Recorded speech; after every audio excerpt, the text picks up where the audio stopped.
Chamomile flowers are small daisy-like blooms with white petals and yellow centers.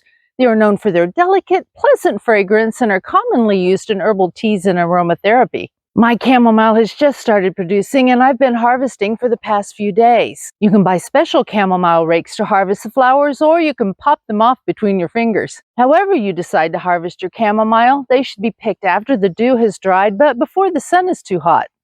Pick only the flowers that are fully open, but before they begin to wilt, so that they are at their peak of flavor and medicinal benefits. As long as you keep picking the flowers, the plants will keep producing flowers. A plant's purpose is to reproduce by making seeds. Once you let the flower go to seed, its job is done and it will start to die, so keep on picking. You can either make a lovely cup of tea to drink now from the fresh flowers, or you can dehydrate your harvest to preserve for later use. Spread the flowers in a single layer on a mesh-lined tray and put it in your dehydrator at 95 to 115 degrees Fahrenheit.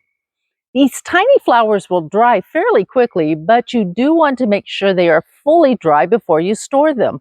If they are not completely dry before you put them into an airtight glass container, they may develop mold and ruin your wonderful harvest. That would be too sad. Once they are completely dry, place them in a jar with a tight lid. For the first week, turn the jar and look for any signs of moisture, such as the flowers clumping together or sticking to the sides or bottoms of the jar. If you think there is any moisture present but no mold growth, put them back into the dehydrator. Since the flowers will continue to bloom throughout the summer as long as they are being picked, keep picking. But as the end of the summer approaches, you will want to let your chamomile go to seed. Chamomile is an annual plant, which means it only lives 1 year. But it is great at self-seeding, so if you allow the seeds to develop and drop, you will never be without chamomile.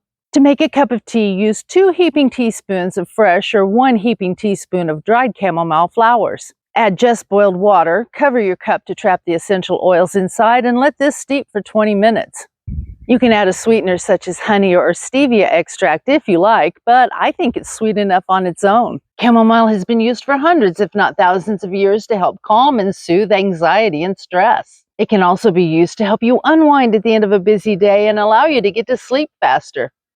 I like to drink it just because it's delicious. Thank you for stopping by the old Mayfield place today. Stay healthy, keep harvesting that chamomile, and have a blessed week.